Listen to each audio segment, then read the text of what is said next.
நாம் கடந்து செல்ல போகிறோம். யாக்கோபின் புஸ்தகம் 1ஆம் அதிகாரம் 26, 27 வசனத்தை நாம் தியானிப்போம். எடுத்தவர்கள் வாசிக்கலாம். யாக்கோபின் புஸ்தகம் 1ஆம் அதிகாரம் 26. உங்களில் ஒருவன் தன் நாவை அடக்காமல் தன் இருதயத்தை வஞ்சித்து தன்னை தேவ பக்தி உள்ளவன் என்று எண்ணினால் அவனுடைய தேவ பக்தி வீணாயிருக்கும். அன்று என்ன சொல்றாரு? உங்களில் ஒருவன் தன் நாவை அடக்காமல் தன் இருதயத்தை வஞ்சித்து தன்னை தேவ பக்தி உள்ளவன் என்று எண்ணினால் அவனுடைய தேவ பக்தி வீணாயிருக்கும். நல்ல கவனிங்க, 2 காரியம் இருக்குது. ஒன்று பக்தி, இன்னொன்னு தேவ பக்தி, இன்னொன்னு மாசில்லாத பக்தி. பைபிள்ல என்ன இருக்குது? பக்தி இருக்குது, தேவ பக்தி இருக்குது, மாசில்லாத பக்தி.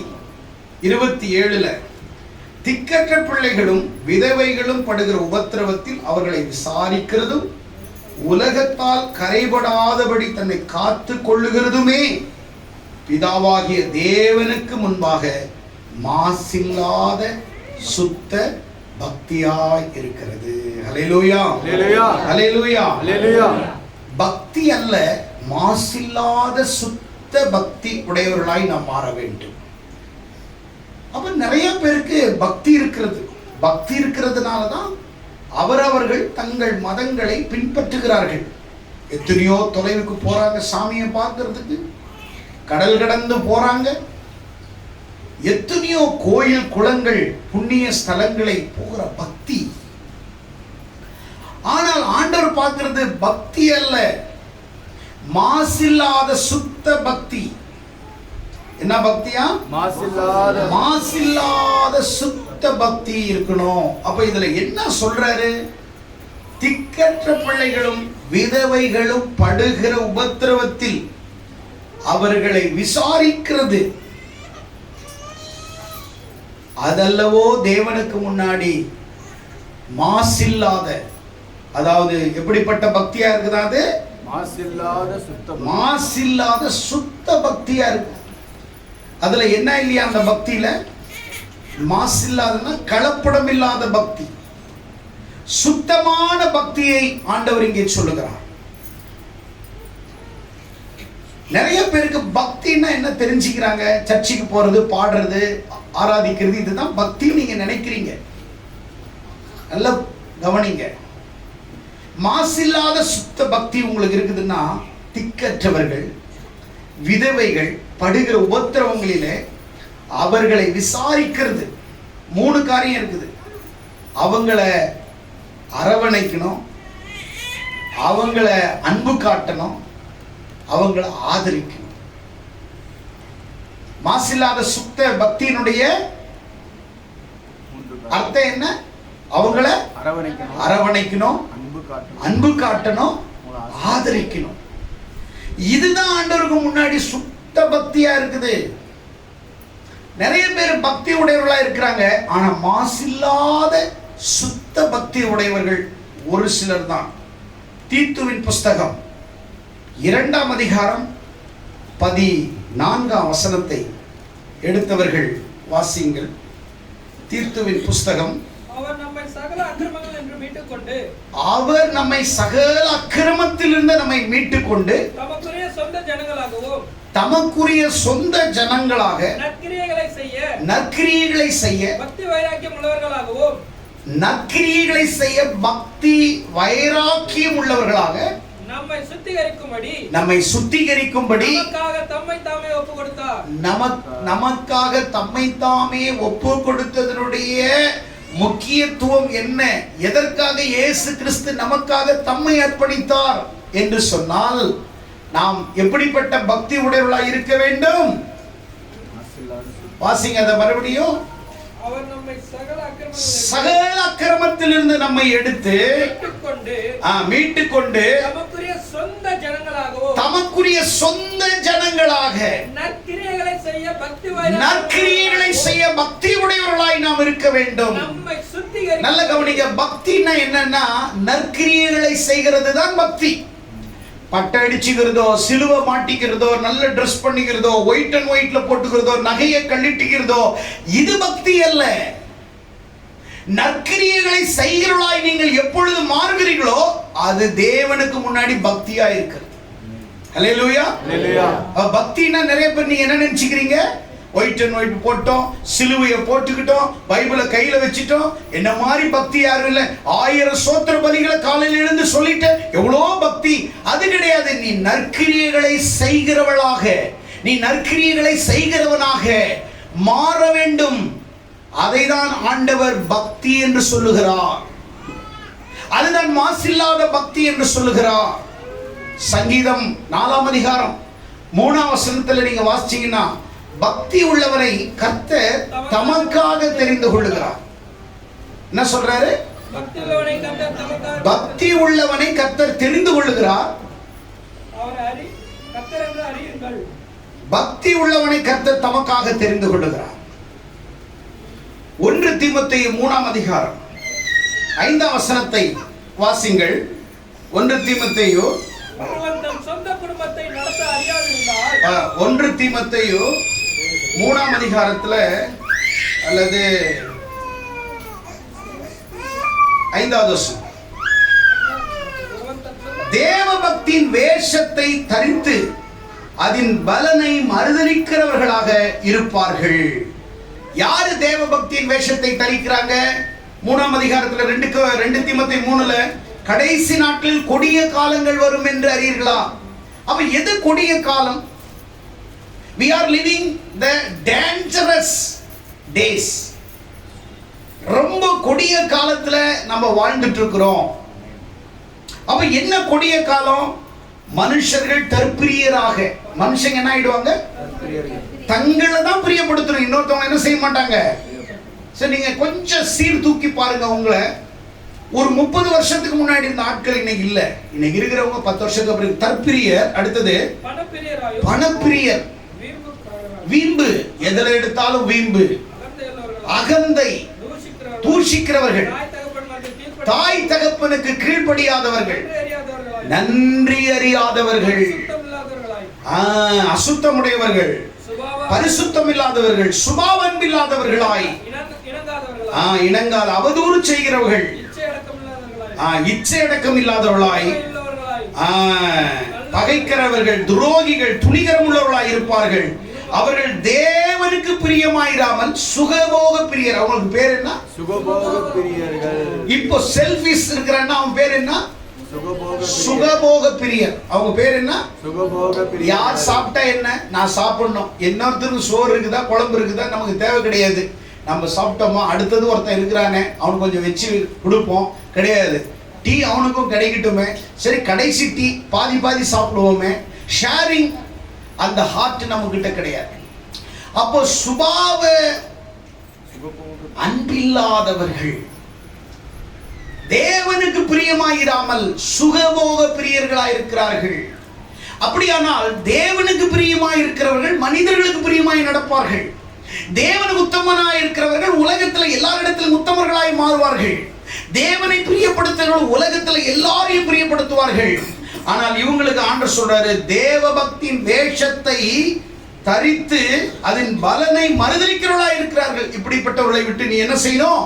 விலகணும். நல்ல கவனிங்க, நான் தேவ பக்தியை பத்தி பேசிக்கிட்டு இருக்கிறேன். அப்ப நிறைய பேரு சுகபோக பிரியர்களா இருக்கிறாங்க.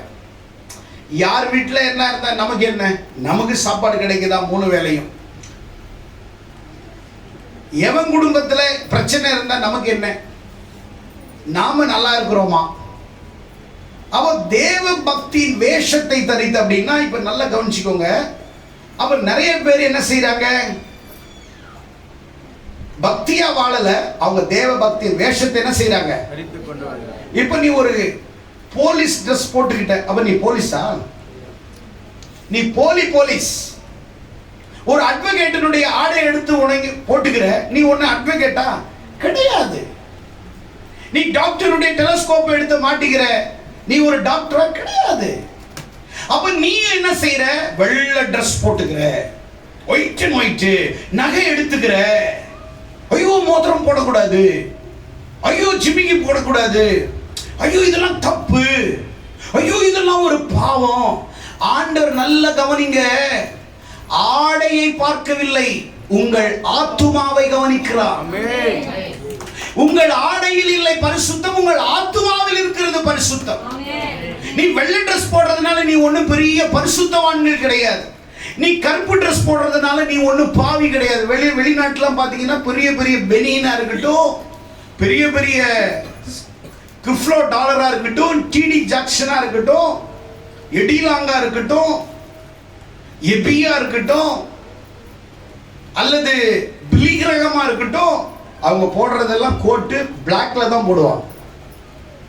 ஃபுல் பிளாக் போட்டு டை போட்டுட்டு போவாங்க. அதனால அவங்க பாவிகள் என்று அல்ல. ஆடையில் காட்டாதையா, உன்னுடைய நற்கிரியைகளிலே உன் பக்தியை வெளிப்படுத்து என்று சொல்லுகிறான். பக்தி என்பது உன்னுடைய நற்கிரியைகளில் வெளிப்பட வேண்டும், உன் சுபாவத்தில் வெளிப்பட வேண்டும், உன்னுடைய வாழ்க்கையிலே பக்தி வெளிப்பட வேண்டும். நீ 40 நாள் பக்தியா இருந்துகிறது முக்கியம் இல்ல, நீ வாழ்நாள் முழுவதும் பக்தியா இருக்கணும் ஆண்டவர் விரும்புறார். நீ 40 நாள் கரிமீன் சாப்பிட மாட்ட, 40 நாள் ஷேவிங் பண்ண மாட்ட, 40 நாள் வெஜிடேரியன் போடுவேன் சாப்பிடுவேன், நான் எவ்வளவு பக்தியா இருக்கிறேன். அதுல இல்ல தம்பி பக்தி, அதுல இல்ல பக்தி. நற்கிரியைகளிலே உன் மூலம் எத்தனை நன்மைகள் நடந்திருக்குது, உன் மூலம் எத்தனை பேர் ஆசீர்வதிக்கப்பட்டிருக்கிறார்கள், எத்தனை பேருக்கு நற்கிரியைகளுக்கு நீ முன்மாதிரியா இருக்கிறாய், நன்மைகளுக்கு நீ உதாரணமாய் இருக்கிறாய் என்பதுதான் முக்கியம். இங்கே சொல்றாரு, அவர்கள் தேவ பக்தியின் வேஷத்தை தரித்து தேவனை மறுதலிக்கிறவர்களாய் இருக்கிறார்கள். எத்தனை பேர் ஆண்டவரை மறுதலிச்சாங்க, அதுல நீயும் ஒரு ஆளா இருக்கிற.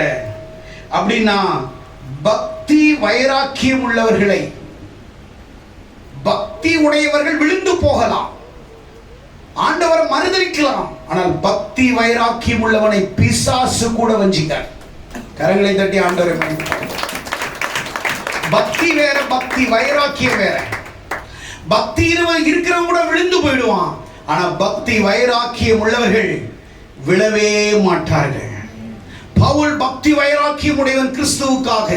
அவன் ஆவியிலே பக்தி உடையவனாய் அத்தேனா பட்டணத்துக்கு போய் விக்கிரங்கள் நிறைந்து சூழ்ந்திருக்கிற பட்டணத்தை பார்த்தான். ஆவியிலே வைராக்கியம் உடைந்து இயேசு கிறிஸ்துவே கடவுள் என்பதை இங்கே உரைக்க வேண்டும் என்று சொல்லி உறக்கமாக உற்சாகமாக உண்மையை சொல்லியாக வேண்டும் என்ற ஆவியிலே ஒரு வைராக்கியம் அவனுக்குள்ளாக இருந்தது. அவன் தைரியமாய் கிறிஸ்துவை இங்கே பிரசங்கித்தான் என்று பார்க்கிறோம். பக்தி நன்மை செய்ய வேண்டும், பக்தி நற்கிரியைகளை செய்ய வேண்டும், பக்தி இயேசுவை மகிமைப்படுத்த வேண்டும், பக்தி பிறரை ஆதரிக்க வேண்டும். திக்கற்றவர்கள் விதவைகள் படுகிற உபத்திரவத்திலே அவளை விசாரிக்க வேண்டும். நீங்க நினைச்சுக்கிறீங்க பக்தின்னா என்னன்னு கிடையாது, இல்ல. சபையில ஒரு விதவை இருக்குன்னா அந்த விதவை நீ கவனிக்கணும், அது உன் தாயா பார்க்கணும். ஒரு சபையில ஒரு விதவை இருக்குதுன்னா அந்த விதவைக்கு நீ தேவையான சந்திக்கணும். சும்மா வெள்ளை ட்ரெஸ் போட்டுக்கிட்டு அப்படியே அன்னைக்கு ஒரு நாள் ஆட்டம் ஆடிட்டு போறது ஒன்னு ஆண்டவர் அதுக்கு உனக்கு அழைக்கல. உன் பக்தி பிறருக்கு பிரயோஜனமாய் இருக்க வேண்டும். உன் மாசில்லாத சுத்த பக்தியை தேவனுக்கு முன்னாடி நீ உண்மையாய் வெளிப்படுத்த வேண்டும். அதை தான் ஆண்டவர் சொல்லுகிறார். அப்படியானால் பைபிள்ல பக்தி வைராக்கியம் உடைகிற நிறைய பேர் இருந்தாங்க. என்னால நிறைய பேருக்கு சொல்ல முடியும். பவுல் கிறிஸ்துவுக்காக பக்தி வைராக்கியமா இருந்தார். அதே போல பைபிள்ல எரேமியாவின் புஸ்தகம் 35ஆம் அதிகாரம், என்னோட திருப்பிக் கொள்ளுங்கள். எரேமியாவின் புஸ்தகம் 35ஆம் அதிகாரம் 1ஆம் வசனத்திலிருந்து 2ஆம் வசனத்திலிருந்து வாசிக்கலாம். நீ ரேகாபருடைய வீட்டுக்கு போய் அவர்களோடு பேசி நல்ல கவனிங்க, அவர்களை கர்த்தருடைய ஆலயத்தின் அறைகளில் ஒன்றிலே அழைத்து வந்து அவர்களுக்கு திராட்சரசம் கொடு. ஆண்டவராகிய தேவன் எரேமியா தீர்க்கதரிசியை கூப்பிட்டு, ரேகாபியர்கள் என்கிற ஒரு கூட்டம் இருக்குது, ஒரு குழுவாக வாழ்கிறார்கள், அவங்களை கூட்டிட்டு வந்து அவங்களுக்கு திராட்சை ரசம் கொடு. உடனே அப்பொழுது அவன் என்ன செய்யான், ரேகாபியருடைய குடும்பத்தார் அனைவரையும் அழைப்பித்து கர்த்தருடைய ஆலயத்திலே பிரபுக்களுடைய அறையின் அருகே வாசல் காக்கிற சல்லமீனின் குமாரனாகிய மசாயேவினுடைய அறையின் மேல் உள்ள இத்லியாவின் குமாரனும் தேவனுடைய மனுஷனாகிய ஆனான் புத்திரடவளை அவங்களை எல்லாரையும் கூட்டிட்டு வந்து 5வது வசனம், திராட்சை ரசத்தால் நிரப்பப்பட்ட குடங்களையும் கிண்ணங்களையும் ரேகாவினுடைய குடும்பத்தை சேர்ந்த புத்திரருக்கு முன்பே வைத்து அவர்களை நோக்கி குடியுங்கள் என்றார். இங்கே ஆண்டவரே சொல்றார், எரேமியா பார்த்து சொல்றாரு, நீ போய் ரேகாபியர்கள் ஒரு கூட்டம் இருக்குது, அவங்களை கூட்டிட்டு வா, அவங்களுக்கு திராட்சை ரசம் குடிக்க சொல்லுன்னு சொல்றார். ஆண்டவர் சொல்றதை எரேமியா போயிட்டு அப்படியே கீழ்ப்படிஞ்சு ரேகாபியர்கள் என்கிற ஒரு குழுவை கூட்டிட்டு வந்து அவங்க ஆலயத்திலே பக்கத்திலே ஒரு அறையில அவங்களுக்கு முன்னாடி குடங்குடமா திராட்சை ரசம், அவங்களுக்கு குடிக்கிறதுக்கு கிண்ணங்கள் வைக்கப்பட்டது. அதற்கு அவர்கள், நாங்கள் திராட்சை ரசம் குடிக்கிறதில்லை. சொன்னது யாரு? ஆண்டவர் சொல்லியிருக்கிறார். எரேமியா தீர்க்கதரிசி சொல்றார் குடிங்கன்னு. ஆனா ரேகாபியர்கள் எரேமியாவை பார்த்து சொல்லுகிறார்கள், நாங்கள் திராட்சை ரசம் குடிக்கிறதில்லை. ஏனென்றால் ரேகாவின் குமாரனாகிய எங்களுடைய தகப்பன் யோனாதாப் நீங்கள் பரதேசியாய் தங்குகிற தேசத்திலே நீடித்திருக்கும்படி நீங்கள் உங்கள் பிள்ளைகளை என்றென்றைக்கு திராட்சை ரசம் குடியாமல், வீட்டை கட்டாமல், விதை விதையாமல், திராட்சை தோட்டத்தை நாட்டாமல், அதை கையாளாமல் உங்களுடைய எல்லா நாட்களிலும் கூடாரங்களிலே குடியிருப்பீர்களாக என்று எங்கள் தகப்பனாகிய யோனாதாப் எங்களுக்கு சொல்லி கொடுத்திருக்கிறார், டீச் பண்ணி இருக்கிறாரு. நாங்க திராட்சை ரசம் குடிக்க கூடாது. நாங்க இல்லை, எங்க சந்ததி, எங்க வயிற்றுல பிறக்கிற பிள்ளைங்க முதற்கொண்டு நாங்க திராட்சை ரசம் குடிக்க கூடாது. நீங்க கூடாரத்துல சாகர வரைக்கும் வாழணும். நீங்க தோட்டம் வாங்க கூடாது, விதையை விதைக்க கூடாது, நீங்க திராட்சை தோட்டத்தை நடக்கூடாது என்று எங்கள் தகப்பனாகிய யோனாதாப் சொல்லி இருக்கிறார்னு சொல்றாங்க. அப்படி அவருடைய எல்லா நாட்களிலும் நாங்கள் குடியிருக்கிற வீடுகளை கட்டாமல் ரேகாபியர்கள் தகப்பனாகிய யோனாதாப்பின் சத்தத்திற்கு கீழ்ப்படிந்திருக்கிறோம். எங்களுக்கு திராட்சை தோட்ட வயலும் இல்லை. இவங்க சொல்றாங்க, ரேகாபியர்களுக்குள்ள இருக்கிற பக்தி வைராக்கியத்தை உங்களுக்கு நான் எடுத்துக்காட்டாக சொல்லுகிறேன். எங்களுக்கு இதெல்லாம் வேண்டாங்க அப்படின்னு சொல்லிட்டாங்க. நாங்க எங்கள் யோனாதாப், எங்கள் தகப்பனாகிய ஆவிக்குரிய தகப்பன் யோனாதாப்புக்கு நாங்கள் கீழ்ப்படுகிறோம். ஆண்டவர் சொல்றாரு, அப்போது கர்த்தருடைய வார்த்தை எரேமியாவுக்கு உண்டாகி, இஸ்ரவேலின் தேவனாகிய சேனைகளின் கர்த்தர் உரைக்கிறது என்னவென்றால், நீ போய் யூதாவின் மனுஷரும் எருசலேமின் குடிகளை நோக்கி, நீங்கள் என் வார்த்தைகளை கேட்டு புத்தியை ஏற்றுக்கொள்ளுகிறது இல்லையோ? திராட்சை ரசம் குடியாதபடி ரேகாவின் குமாரனாகிய யோனாதாப் தன் புத்திரருக்கு கட்டளையிட்ட வார்த்தைகளை கை கொண்டு வருகிறது. அவர்கள் இந்நாள் வரைக்கும் அதை குடியாமல் தங்கள் தகப்பனுக்கு கட்டளைகளுக்கு கீழ்ப்படுகிறார்கள்.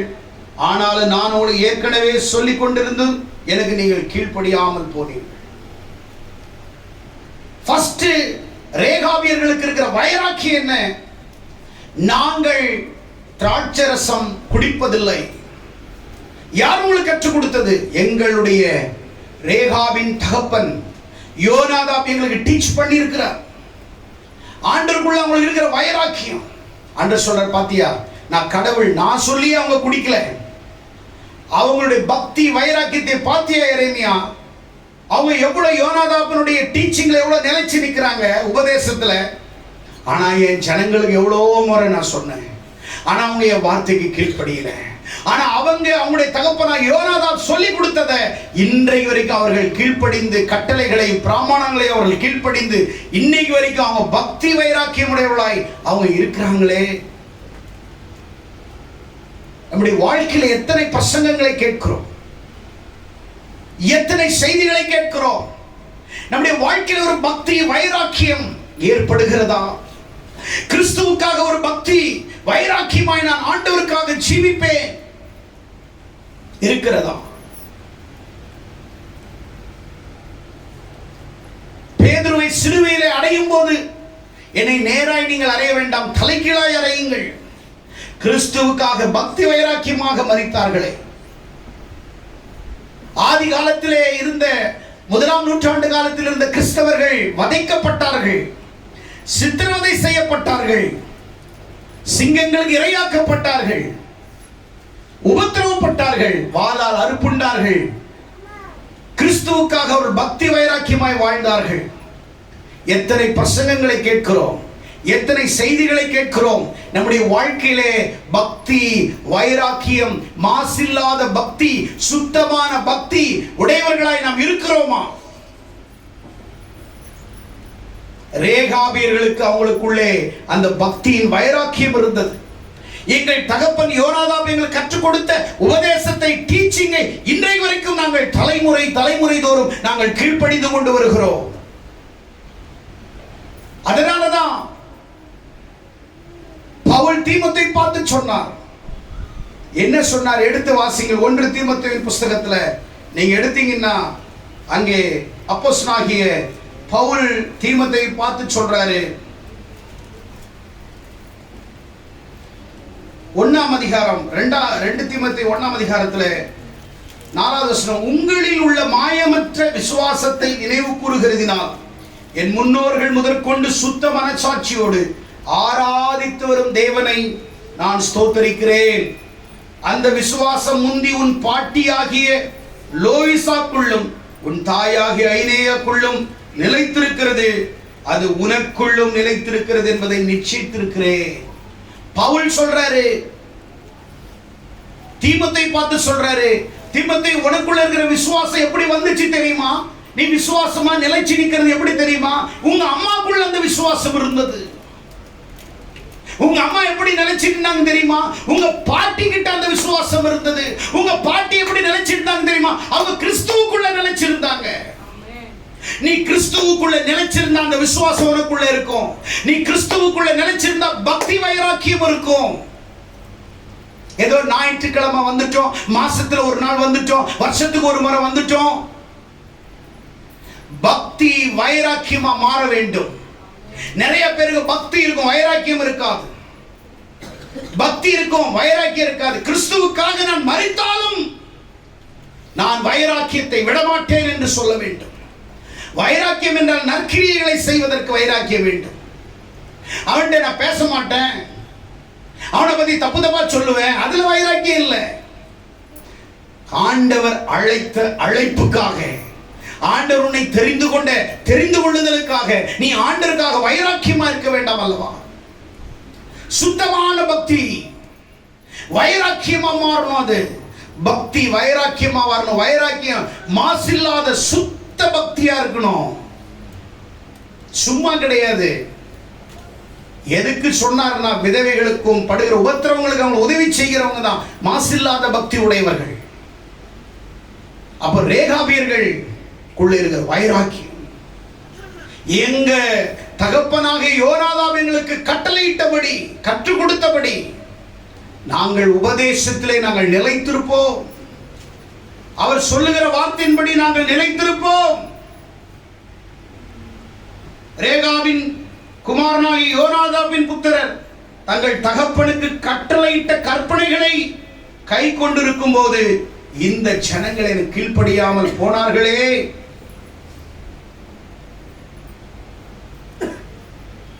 ரேகாபியருடைய குடும்பத்தாரை நோக்கி, நீங்கள் உங்கள் தகப்பனாகிய யோனாதாபுக்கு கட்டளை கீழ்ப்படிந்து அவருடைய கற்பனைகள் எல்லாம் கை கொண்டு அவன் உங்களுக்கு கட்டளையிட்டபடி செய்து வந்திருக்கிறீர்கள்.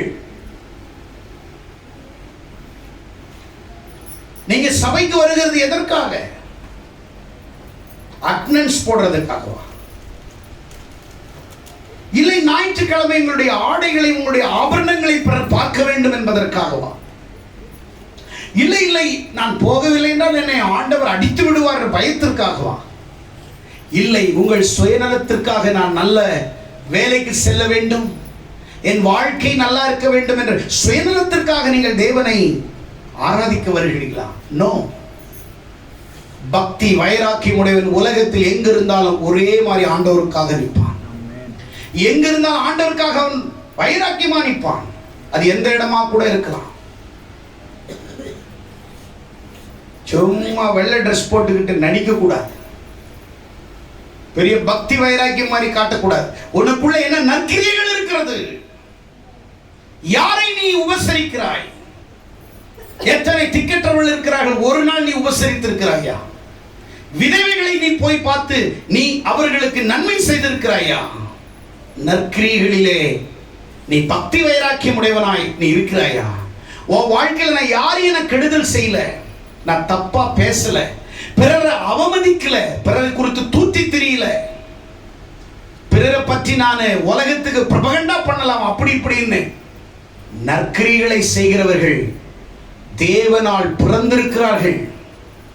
தேவனுடைய ஆவி அவங்களுக்குள்ளே வாசமா இருக்கிறது. சண்டே ஒரு நாள் பரிசுத்த ஆவியில நிரம்புற மாதிரி குதிக்கிறது. ஆனா அடுத்த வாரம் 6 நாளும் உன் கான்டாக்டும் உன் கருமந்தம் எல்லாமே தவறான ஒரு காரியம். உன் நட்பு, உன் பேச்சு, உன் செயல்பாடுகள், உன் கிரியைகள் கர்த்தருக்கு அருவருப்பாய் இருக்கிறது அல்லவா? தேவனுக்கு பிரியமில்லாத ஒரு காரியமா இருக்கிறது அல்லவா?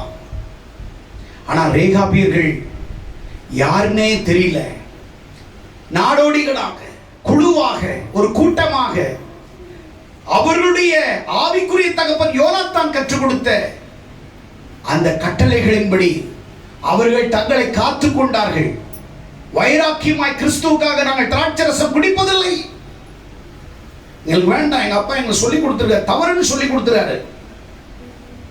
கர்த்தர் உங்களோடு எத்தனை மாதம், எத்தனை வருஷங்கள் பேசிக் கொண்டிருக்கிறார். எத்தனை விதவிதமான தலைப்புகளிலே ஆண்டவர் உங்களோடு பேசிக் கொண்டிருக்கிறார். உங்கள் வாழ்க்கையில் அந்த மாற்றம் இருக்கிறதா? மறுரூபம் இருக்கிறதா? அப்படிப்பட்ட வைராக்கியமுடையவர்களாய் நீங்கள் வாழ்கிறீர்களா? யோசித்து பாருங்கள். இன்னும் உங்களுக்குள்ளாக சுத்த மாசில்லாத பக்தி இருக்கணும், மாசில்லாத விசுவாசம் இருக்கணும், மாசில்லாத அன்பு இருக்கணும். இது மூணுமே தேவனுக்கு பிரியமானது. ஒருத்தனை நேசிச்சான் மனதார மாசில்லாத அன்புடையவர்களாய் நீ இருக்கணும். மாசில்லாத விசுவாசம், விசுவாசத்துல கொஞ்சம் கூட கலப்படம் இருக்கக்கூடாது. உன் அன்புல கொஞ்சம் கூட கலப்படம் இருக்கக்கூடாது. உன் பக்தி வைராக்கியத்துல கொஞ்சம் கூட கலப்படம் இருக்கக்கூடாது. கலப்பட என்ன சாப்பிட மாட்டேங்கிற, கலப்பட சோறு சாப்பிட மாட்டேங்கிற, ஆனா விசுவாசத்துல ஒரு கலப்படம், அன்புல கலப்படம். ஆளை பார்த்து நீ பேசுறன்னா உன் அன்பு மாயமற்ற அன்பு இல்லை, அது ஒரு கலப்படமான ஒரு அன்பு, வஞ்சிக்கிற அன்பு. ஆளை பார்த்து நீ பிரைஸ் லார்ட் சொல்ற அப்படின்னா அது மாயமற்ற இல்ல, அது மோசமான ஒரு அன்பு. உன் விசுவாசம் உனக்கு வரும்போது விசுவாசம் இன்னொருத்தனுக்கு வரும்போது கிடைக்க கூடாதுன்னா அந்த விசுவாசம் வீண், பக்தி வைராக்கியம் இல்லை. பவுல் சொல்றாரு, உனக்குள்ள இந்த விசுவாசம் இருக்குதுன்னா தம்பி, உன்னை வளர்த்த உன் தாயாகிய ஐநேக்கியாக்குள்ள இருந்துச்சு. ஐநேக்கியா உன் தாய் விசுவாசத்துல வளர்னா, அவனுடைய அம்மா உன் பாட்டி லோகியாஸ்குள்ள இருந்தது, உனக்குள்ள இருக்குது. உன் விசுவாசம், உன் பக்தி வைராக்கியம் உனக்குள்ள இந்த டிரான்ஸ்ஃபர் ஆகணும். உன் பிள்ளைக்கு, உன் பிள்ளையில இருந்து அவன் பிள்ளைக்கு, அவன் பிள்ளைக்கு, சந்ததி சந்ததியா. எங்கள் தகப்பனாகிய யோனாத்தான் எங்களுக்கு கற்றுக் கொடுத்தபடியே நாங்கள் இந்நாள் வரைக்கும் வனாந்தரங்களிலும் கூடாரங்களிலும் தங்கி வாழ்ந்து கொண்டிருக்கிறோம். ஆனால் எங்கள் தேவனை நாங்கள் விடவில்லை. எங்களுக்கு தோட்டம் இல்லை, எங்களுக்கு திராட்சை ரசம் தோட்டம் இல்லை, எங்களுக்கு நிலங்கள் இல்லை, எங்களுக்கு வீடுகள் இல்லை. எங்களுக்கு இருக்கிறது கூடாரங்கள் தான், கூடாரங்கள் தான். ஆனால் நாங்கள் கூடாரவாசிகள் தான், நாங்கள் பணக்காரர்கள் அல்ல. ஆனால் நாங்கள் கர்த்தருக்கு பயந்து நடக்கிறவர்கள், கர்த்தருக்காக வைராக்கியம் உடையவர்கள், கர்த்தருக்காக வைராக்கியமாய் ஜீவிக்கிறவர்கள். நாங்கள் மற்றவர்களை போல அல்ல, கிறிஸ்துவை நாங்கள் வைராக்கியமாய் இந்நாள் வரைக்கும் சந்ததி சந்ததிகளாக நாங்கள் வைராக்கியமுடையவர்களாய் எங்கள் தகப்பன் எங்களுக்கு கற்றுக் கொடுத்த கற்பனையின்படி நாங்கள் கீழ்ப்படிந்து அதன்படி வாழ்கிறோமே. எங்கள் கூடாரம் போதும், எங்களுக்கு இயேசு போதும், எங்கள் யெகோவா கர்த்தர் எங்களுக்கு போதும். சந்ததி சந்ததிகளாக வைராக்கியமுடையவர்களாய் வாழ்ந்தார்கள் அல்லவா? இந்த வைராக்கியம் எப்படி அவர்களுக்குள் வந்தது? அவர்கள் கற்றுக்கொண்ட உபதேசம், அவர்கள் கற்றுக் கொடுத்த ஊழியக்காரருடைய சொல்லுக்கு கீழ்ப்படிந்தார்கள். எப்ப நீ மனதார இயேசு கிறிஸ்துவை நீ உண்மையாய் நீ வைராக்கியமாய் அவருக்காக நிற்கிறாயோ, ஊழியக்காரன் சொல்ற பேச்சு நீ கேட்ப. ஊழியக்காரன் கோடு போட்டா நீ தாண்டக்கூடாது, போகாதன்னா போகக்கூடாது. ஆவிக்குரிய தகப்பன் உன்னை தவறான வழியில் அல்ல, நேர் வழியில் நடத்துகிறார். கண்டிக்கிறார், புத்தி சொல்லுகிறார், ஆதங்கப்படுகிறார், கோபப்படுகிறார். ஆனாலும் உன்னை உருவாக்குவதற்காக ஏசப்பாவுடைய மனம் எவ்வளவு வேதனைப்படுகிறது. எரேமியா பார்த்து சொன்னார், இவங்க கீழ்ப்படுகிறாங்க யோனாதாபுக்கு, ஆனால் எத்தனையோ முறை இந்த யூத ஜனங்களுக்கு, இஸ்ரவேல் ஜனங்களுக்கு நான் சொன்னேன், ஆனா என் பேச்சு யாரும் கீழ்ப்படியல. பாத்தியா, திராட்சரசம் குடிக்க சொன்னேன், அவங்க குடிச்சாங்களா? அவங்க எப்படி இருக்கிறாங்க உதாரணம். ஆனா இவங்க எல்லாம் திராட்சரசத்தோட குடிவெறியோட சுத்திட்டு இருக்கிறாங்க. அதுக்குதான் எரேமியா நான் ரேகாபியர்கள் உதாரணமா எடுத்து சொன்னேன். நீ குடிக்க சொன்ன, நான் சொல்லியே நீ சொல்லி அவங்க கேட்கல. அவங்க யாருடைய உபதேசம்? யோனாதாவனை வழி நடத்திருக்கிற அப்பா. அது மாதிரி ஒரு அப்பா, தப்பான அப்பா இல்ல, உண்மையான ஒரு தகப்பன். உன் பிள்ளைகள் சரியான வழியிலே நடக்கிறார்கள், கரெக்டா இருக்கிற இடத்திலே உண்மையா இருக்கிறார்கள் என்றால் தாயும் தகப்பனும் உன் பிள்ளைகளை சரியாக டீச் பண்ணி கற்றுக் கொடுக்கணும். எது தவறு எது சரி என்பதை நீ சொல்ல வேண்டும். நீ அவர்களை சப்ப கட்டுறன்னா, உன்ன மாதிரி ஒஸ்ட் அப்பா அம்மா உலகத்திலே அவனும் கிடையாதுடா. கோலை, தைரியம் இல்லாதவன், கோலை சொல்ல முடியுமா? உன்னால சிட்டா நடத்த முடியுமா? வைராக்கியமா உன் பிள்ளையை உருவாக்க முடியும்? இது தவறு, தவறுதான், போ. இது சரி, செய். இது தவறு, செய்யாதே என்று உன்னால சொல்ல முடியுமா? ஆண்டவர் சொன்னார். இவங்களுக்குள்ள இருக்கிற பக்தி வைராக்கியம். எரேமியா பாத்தியா எப்படிப்பட்ட பக்தி வைராக்கியம்? ரேகாபியருடைய பக்தி வைராக்கியம், அவங்களுக்குள்ள இருக்கிற பக்தி வைராக்கியம். உன் நாவை அடக்க முடியவில்லை.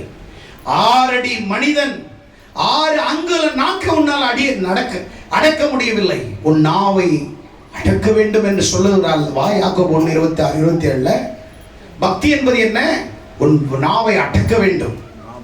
உன் வாயின் சொல்லை தாறுமாறாதது அல்ல, சரியா இருக்க வேண்டும். பிறரை நீங்கள் அரவணைக்கணும், அவர்களை அன்பு செலுத்தணும், அவங்கள ஆதரிக்கணும்.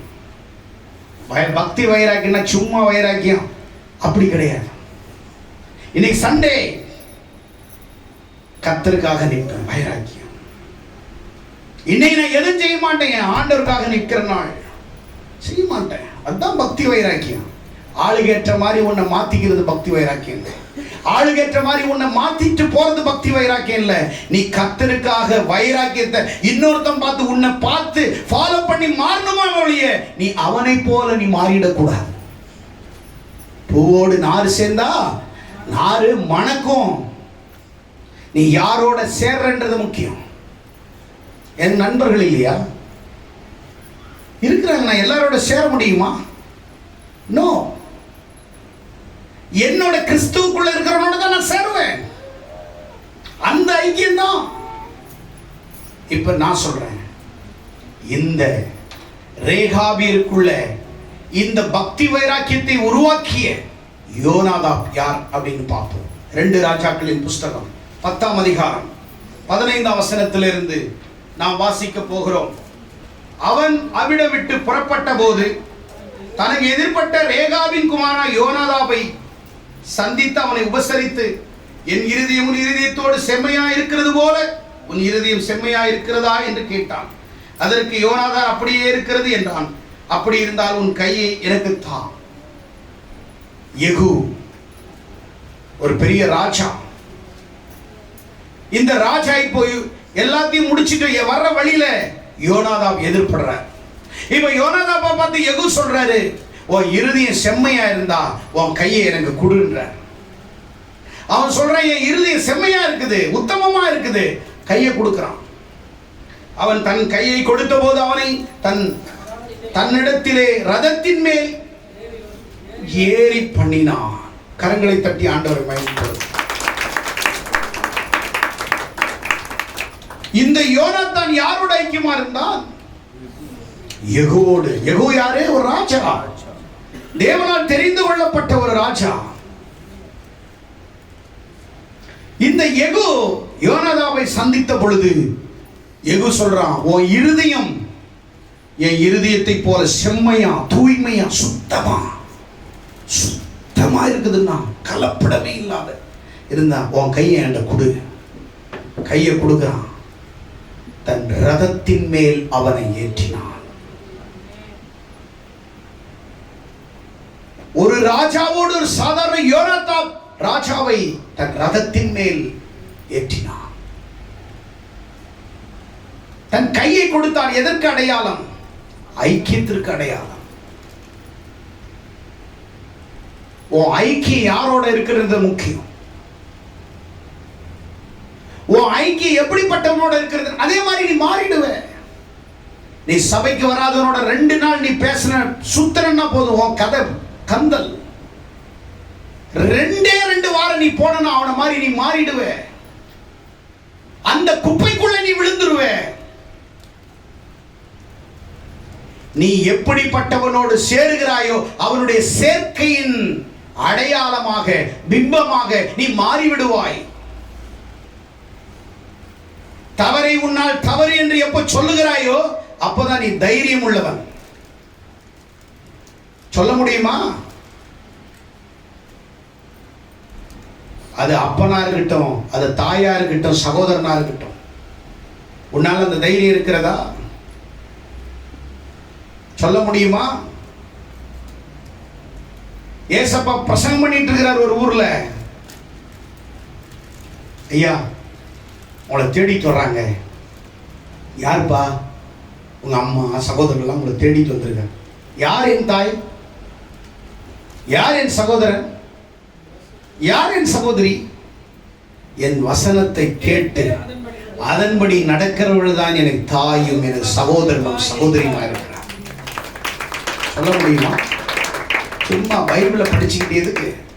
சண்டே ஒரு நாள் பிரசங்கத்தை கேட்டுட்டு போறதுக்கு அல்ல, உன்னை மாத்திக்கிறதுக்கு தான் பிரசங்கம். உன்னை உருவாக்குவதற்கு தான் செய்தி, உன்னை உருமாற்றுவதற்கு தான் செய்தி. எதற்காக செய்தி கேட்க நீ வருகிறாய்? நல்லா இருந்துச்சுன்றது இல்லை, உன் வாழ்க்கை மாறணும். யார் எனக்கு சகோதரன்? யார் என் தாய்? அவர் எவ்வளவு பெரிய தப்பு பண்ணார் தெரியுமா? தாயின்னு யார் தாயின்னு கேட்டார். ஐயோ, யார் தெரியுமா? சகோதரன். அவர் சொன்னாரு, எனக்கு ஒரே தகப்பன் தான், பிதாவாகிய தேவன். எனக்கு ஒரே ஒரு பிள்ளை. எனக்கு பிள்ளைங்க அப்பா ஒண்ணுதான். ஆனா எனக்கு பிள்ளைங்க நிறைய பேர். என் வசனத்தின்படி கேட்கிறவர்கள் அத்தனை பேர் என் பிள்ளைகள் என்று சொன்னார். நீங்க எல்லாரும் என் பிள்ளைங்கன்னு சொன்னார். பக்தி வைராக்கியம். யெகூ தன் ரதத்தின் மேல் யோனாதாப்பை ஏற்றினான். ஐக்கியத்திற்கு அடையாளம். கண்டவனோட போய் ஐக்கியம் வைக்கிறது ஐக்கியம் இல்லைங்க. கண்டவனோட சுத்துறது ஐக்கியம் இல்லைங்க. கண்டவனோட போயிட்டு கும்மாளம் போடுறது ஐக்கியம் இல்லைங்க. உன் ஐக்கியம் உன்னை போல மாசில்லாத தேவ பக்தி உடையவனோடு உன் ஐக்கியம் இருக்குமானால் நீயும் தேவ பக்தி உடையவனாய் நீ காலப்போக்கிலே அவனின் மூலமாவே நீ மாறுவாய். அவன் குடிகாரனோட போய் ஐக்கியமாக முடியுமா? தண்ணி அடிக்கிறவனோட ஐக்கியமா இருக்க முடியுமா? திருடனோட போய் நான் ஐக்கியமா இருக்க முடியுமா? அக்கிஸ்டோட போய் நான் ஐக்கியமா இருக்க முடியுமா? முடியாது. ஏன்? நான் அது போல இல்லை. அந்த சுபாவம் என்னிடத்தில் இல்லை. என்னால் அவனோட இருக்க முடியாது. என்னால் ஏற்றுக்கொள்ள முடியாது. என் மனம் அவனை ஏற்றுக்கொள்ளாது. எனக்கு பக்தி வேணும், விசுவாசம் உடையவன் வேணும், ஆண்டவர் பயப்படுற வேணும், ஆண்டவருக்காக நிக்கிறவன் வேணும், விசுவாசம் உடையவனா வேணும், தேவனுக்கு பயப்படுறவன் வேணும். எல்லாரோடலாம் என்னால் ஐக்கியமா இருக்க முடியாது. பெத்தவளா இருக்கட்டும், பெத்தவங்களா இருக்கட்டும், என் கூட பிறந்தவங்களா இருக்கட்டும், எனக்கு ஐக்கியம் கரெக்டா இருந்தா தான் நான் வச்சுக்குவேன். ஆமேன்னு சொல்லுங்களேன். சும்மா போய் அங்கங்க சுத்துற வேலை நமக்கு இல்லை. எனக்கு நல்லா தெரியும் நம்ம எப்படி இருக்கிறோமோ அப்படிதாங்க நம்முடைய வாழ்க்கை. எல்லாரையும் ரதத்தின் மேல ஏத்தல ராஜா. வாப்பா வழியில போறோம்ல, வா வா ஏறிக்கோன்னு சொல்ல. உன் இருதயமும் என் இருதயம் செம்மையா இருக்குது, வந்துரு, நம்ம 2 பேரும் ஒன்னா இருப்போம், ஒரே ரதத்துல பயணப்போம். நீயும் நான் ஆண்டவருக்கு பக்தி வைராக்கியம் உடையவன், நீ தான் எனக்கு தேவை, வா ஏறு, என் கூட இரு வாழ்நாள் யோனாதாபை கூட்டிட்டு உட்கார வச்சுட்டான்.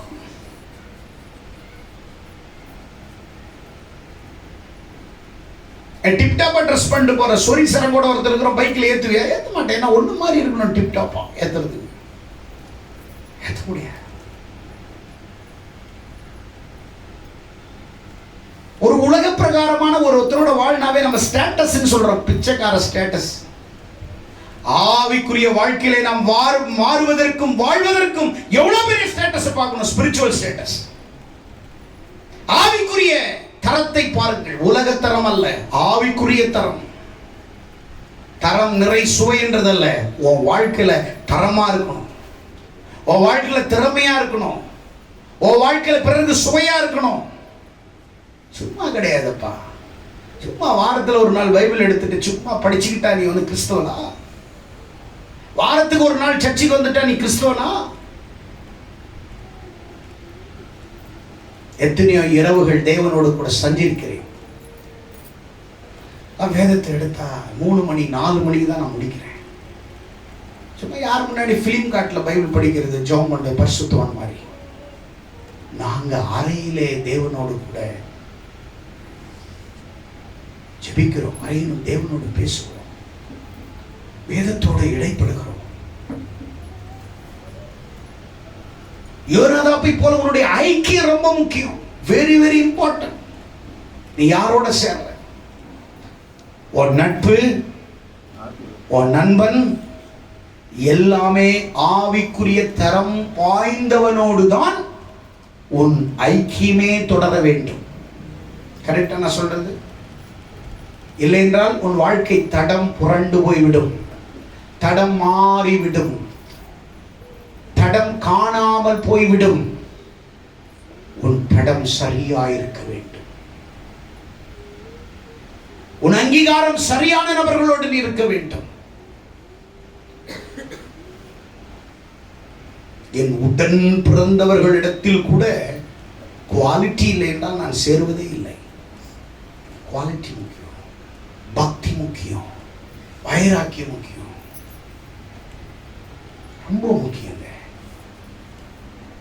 சும்மா சொல்றதுக்கெல்லாம் தாளாட்டக்கூடாது, சொல்றதெல்லாம் காதல ஏத்துக்கிட்டு பேசக்கூடாது. எந்த இடத்துல போனாலும், எவ்வளோ பெரிய இடத்துல போனாலும், கோடி கணக்கில் எனக்கு வருமானமே வந்தாலும் காலால் எட்டி வச்சுட்டு போயிட்டே இருப்பேன். எனக்கு செட் ஆகலைன்னா அது எனக்கு செட் ஆகாது. ஆமே. டேய் நீ பணக்காரன் ஆயிரம் கொஞ்சம் அட்ஜஸ்ட் பண்ண. அட்ஜஸ்டே எனக்கு வேணாங்க. என்னங்க அட்ஜஸ்ட்? இது வரைக்கும் நடத்தல கடவுள் நடத்த மாட்டாரா? நடத்துவாரா? நடத்த மாட்டாரா? நடத்துவாரா? நடத்த மாட்டாரா? யாரையாவது போய் வீட்டு வாசல்ல போய் காணிக்கை கேட்கிற குரூப்பா? ஜான்சன் எங்கேயாவது மண்டிட்டதை பார்த்துருக்கிறீங்களா உங்க வாழ்க்கையில? சொல்லுங்க. சர்ச்சில் கேட்குறேன், 1000 ரூபாய் கொடுங்க, 100 ரூபாய் கொடுங்க, வீட்டு வாசல் வந்து மண்டிட்டு இருக்கணும். நான் சபையில் எப்படி இருக்கணும் அது மாதிரி தான் சமுதாயத்தில் இருக்க முடியும். நான் சமுதாயத்தில் பணத்தை பிடுங்குறேன்னா சபையில் அதுதான் பிடுங்குவேன். விளையும் பயிர் முளையிலே தெரியும். அது கெத்து உனக்கு இருக்கும். அது எத்தனை கோடி வந்தாலும் நம்முடைய தேவ பக்தி வைராக்கியத்தை நம்ம விட்டுறக்கூடாது. நாளைக்கெல்லாம் நீங்க இருப்பீங்களா செத்துடுவீங்களா தெரியாது. கரெக்டா இல்லையா? இருப்போமா தெரியாது. ஆனால் இன்னைக்கு பக்தி வைராக்கியமா இரு. நீ நாளைக்கு செத்தாலும் நீ தேவனோட கூட அவருடைய சமூகத்தில் நீ இளைப்பாறுவாய். அதான் முக்கியம். அதுதான் ரொம்ப முக்கியம். ஐக்கியம். ஃபெலோஷிப் வேற, வர்ஷிப் வேற, ஃப்ரெண்ட்ஷிப் வேற. ஃப்ரெண்ட்ஷிப் என்டையர் வேற, ஃபெலோஷிப். ஃப்ரெண்ட்ஷிப் எல்லாரோட இருந்துக்கலாம், ஃபெலோஷிப் எல்லாரோட இருக்க முடியாது. கரெக்ட்? நான் யாரும் பேச மாட்டேங்கிறீங்க. ஃப்ரெண்ட்ஷிப் எல்லாரோட வச்சுக்கலாம், ஃபெலோஷிப் வைக்க முடியாது. யெகூ யோனாதாபை தன்னோடு வைத்துக் கொண்டான், தன் ரதத்தின் மேல் வைத்துக் கொண்டான், தன்னுடைய இருதயம் போல ஏற்றுக்கொண்டான். 2 பேரும் சேர்ந்து பக்தி வைராக்கியமா இருந்து சும்மா தேசத்துல இருக்கிற மொத்த விக்கிரக ஆராதனை காரணியம் அடிச்சு நொறுக்கி மொத்த பேரும் ஃபினிஷ் பண்றான். பைபிள் எல்லாம் படிங்க. 2:10 இதெல்லாம் போனால் அப்படியே பார்ட் நிறைய பிரசங்கம் போயிடும். நான் கொண்டு வந்ததை ஷார்ட் அண்ட் ஸ்வீட்டாக கொடுக்குறேன். அதிகாரத்தெல்லாம் படிக்க சமாரியாவுக்கு போயிட்டு அங்கே இருக்கக்கூடிய ஆகாப்புடைய குடும்பத்தை காலி பண்ணிட்டு வந்துட்டான். வர்ற வழியில 42 பேரை க்ளோஸ் பண்ணிட்டான். அங்கிருந்து போறான். நிறைய இடத்துல சொல்லிக்கிட்டே போல. இந்த அதிகாரம் முழுசா படிச்சுன்னா அதுல இருந்து வேற எங்கேயாவது இன்னொரு ரூட் நான் திரும்பிடும்.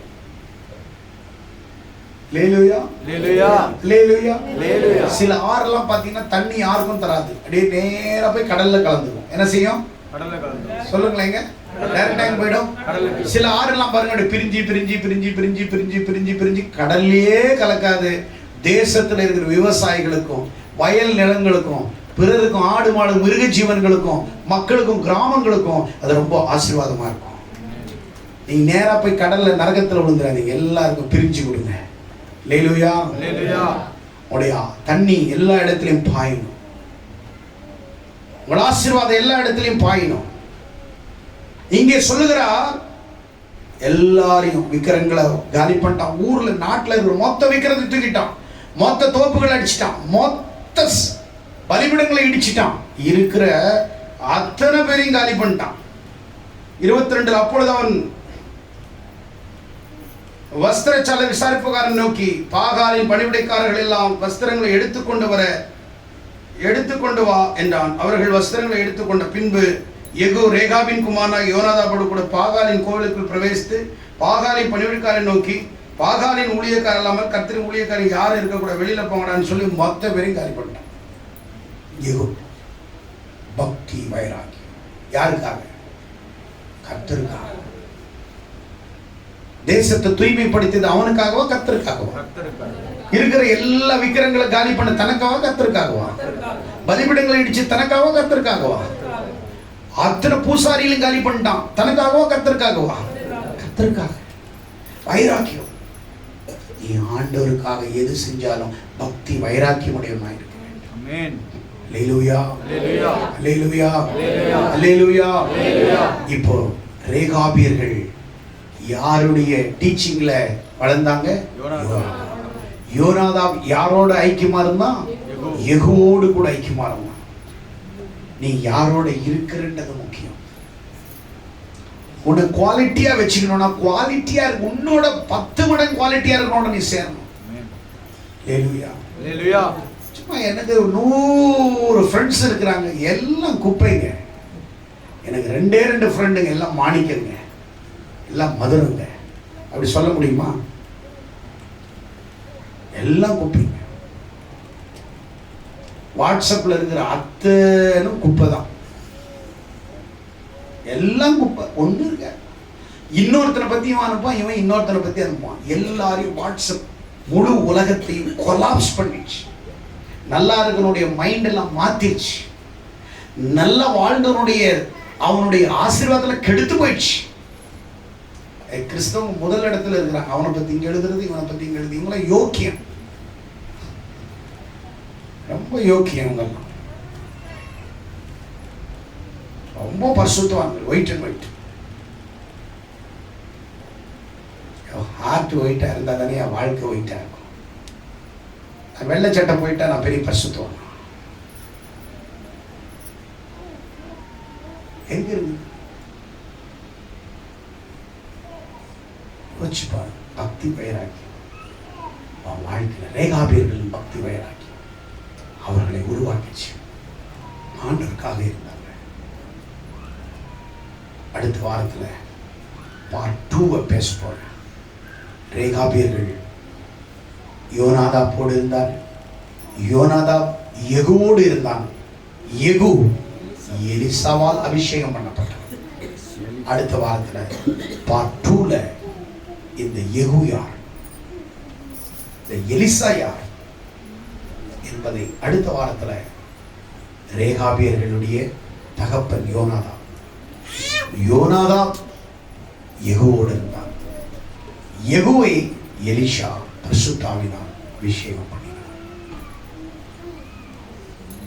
அப்போ அடுத்த வாரத்துல யெகூவை பற்றியும் எலிசாவை பற்றியும் இந்த ரேகாபியர்களின் பக்தி வைராக்கியத்தின் தலைப்புல பாகம் 2 என்ற தலைப்புல அடுத்த வாரத்தில் நம்ம பேச போறோம். இன்னைக்கு உங்களை தீர்மானம் பண்ணி கொள்ளுங்கள்.